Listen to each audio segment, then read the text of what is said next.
Chapitre 2.2, la loi générale des gaz. On se rappelle les 4 lois simples des gaz qui mettent en relation la pression, la température, le volume, le nombre de moles lorsqu'on fait varier ces variables-là 2 par 2. On les étudie dans le chapitre précédent.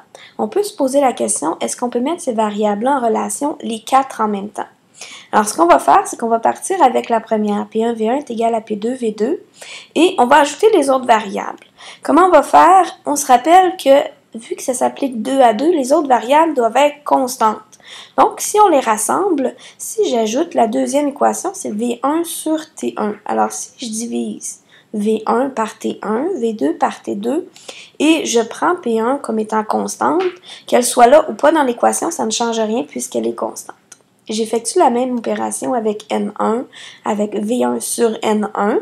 Si je prends pour acquis que P1 et T1 sont constantes, j'ai simplement les ignorer dans l'équation puisqu'elles s'annulent. Ce qui me donne une relation entre les 4 variables en même temps. On appelle cette formule-là la loi générale des gaz. Elle met en relation la pression, la température, la quantité de gaz lorsque je vais comparer une situation initiale avec une situation finale. Je peux donc faire varier 2, 3 et même 4 variables en même temps en utilisant cette formule-là. Si je prends un exemple, je garde la température constante, on regarde les équations en bas, bien T1 et T2 vont simplement disparaître, elles s'annulent vu qu'elles sont constantes. Alors, je vais me retrouver avec l'équation P1V1 sur N1 est égal à P2V2 sur N2. C'est de l'algèbre de base.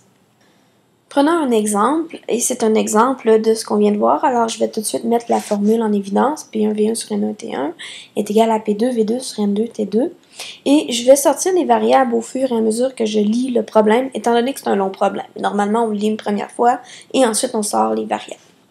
Ernest gonfle ses pneus par une belle journée exceptionnellement chaude pour l'automne. Il fait 22 degrés Celsius, c'est la température initiale T1. Il suit les directives du fabricant et met 220 kPa dans chacun de ses pneus, donc il y a 220 kPa par pneu.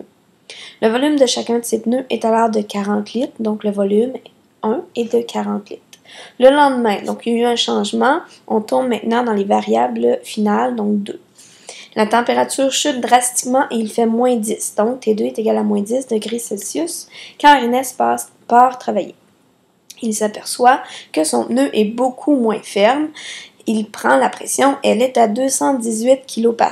Donc la pression a légèrement varié. Quel est le volume de chacun de ces pneus? Alors ce que je cherche, c'est le volume en litres des pneus. Je le mets en évidence. Je n'ai pas la variable N1 et N2. Est-ce que c'est nécessaire de l'avoir? Non, puisque lorsqu'on gonfle les pneus, on met un bouchon et le nombre de moles reste constant à l'intérieur. Ce qui fait que je vais faire une petite transformation à ma formule. N1 et N2 étant constants, je peux les annuler dans ma formule, puisqu'ils vont s'annuler. Et je vais isoler mon volume que je cherche, donc V2, dans ma formule, en isolant la variable. Avant de mettre les chiffres dans ma formule, il ne faut pas oublier que les températures doivent être en Kelvin. Alors, je vais faire ma transformation de température. T1, c'est 22 degrés Celsius. J'ajoute 273, qui me fait 295 Kelvin. Je fais la même chose avec T2, moins 10 degrés Celsius plus 273, 263 Kelvin. Je suis maintenant capable de mettre mes chiffres dans ma formule. Je fais mon opération mathématique. Ça me donne 35,988 litres. Donc, je vais arrondir à 36 litres pour mon volume final. Ça a donc diminué de 4 litres, de là la baisse de volume observée par Ernest.